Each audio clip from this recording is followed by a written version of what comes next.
What triggered China's recent black moves? Ahead of the military talks on the border face-off in eastern Ladakh on Saturday. Let's examine the possible reasons of standoff. In the bid to diffuse the India-China face-off that occurred at the line of actual control, LAC military talks will take place on Saturday morning. 14 Corps Commander Lt Gen Harinder Singh will be representing the Indian side while Maj Gen Liu Lin, commander of South Xinjiang Military Region of the Chinese People's Liberation Army, will represent his country in the talks. Ahead of the military talks on the border face-off in eastern Ladakh on Saturday, India and China talked diplomacy on Friday on the issue. Joint Secretary, East Asia in the Ministry of External Affairs Naveen Srivastava and Director General in the Chinese Ministry of Foreign Affairs Wu Jianhao had a video conference on the issue, with both sides agreeing that differences should not become disputes, the minutes release said.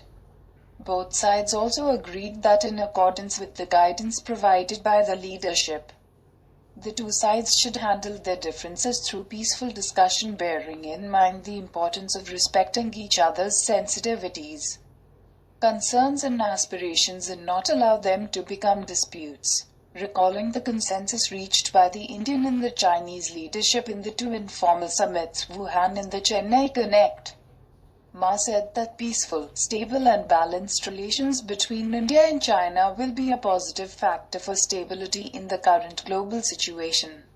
In a tweet, the Chinese ambassador to India Sun Weidong reiterated the strategic guidance given by the two leaders in that both China and India pose no threat to each other and represent development opportunities for each other. While the aim of the talks is to ease tension, New Delhi will be firm when it comes to commitment to territorial integrity. The meeting will take place in Moldo in China, opposite Chushul in Ladakh sector, which is the usual point of meeting between both sides during any talks or to celebrate Chinese or Indian festivals. The unprecedented high levels of tension at multiple locations in eastern Ladakh on the disputed India-China border, where Chinese soldiers have moved into Indian territory across the line of actual control, LAC, has raised questions about the Chinese motives for this action.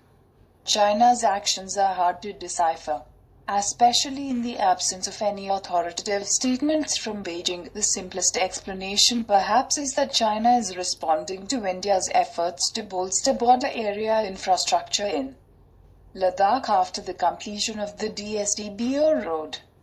After India's move into Doklam in 2017, China is perhaps especially sensitive to Indian activity along the disputed border.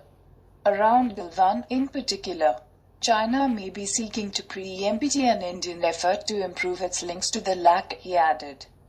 In a statement issued last year, China had expressed its opposition to India's move to create a separate Union territory of Ladakh.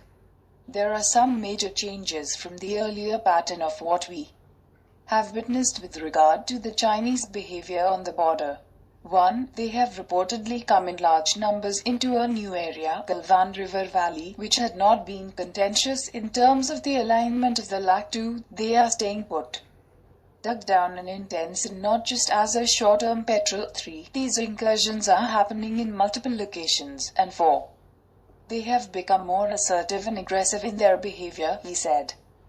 This is part of a larger pattern of behavior from the Chinese and should not be seen as localized and isolated incidents in pockets along the India-China border.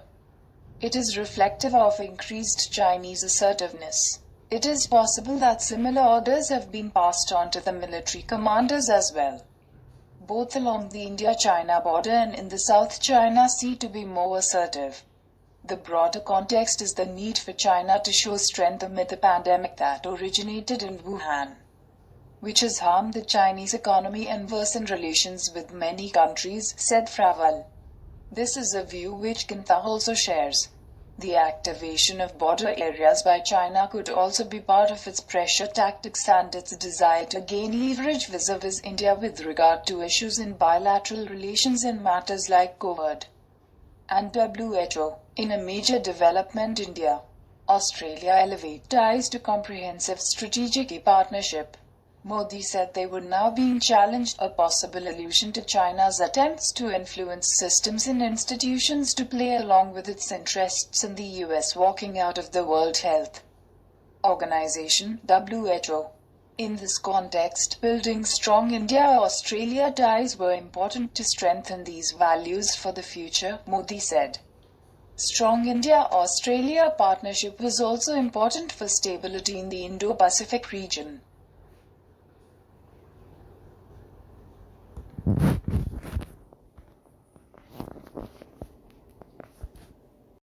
The grouping of four democracies, India, Australia, US and Japan, known as the Quadrilateral Security Dialogue or Quad, was first mooted by Japanese Prime Minister Shinzo Abe in 2007. However, the idea couldn't move ahead, with Australia pulling out of it, apparently due to Chinese pressure. The United States has been moving in all directions to make allies to contain China's rise. The attempts to engage more with the East through Obama's pivot to Asia, and now Indo-Pacific partnerships, all are strategic actions the US is taking. All four nations find a common ground of being the democratic nations in common interests of unhindered maritime trade and security.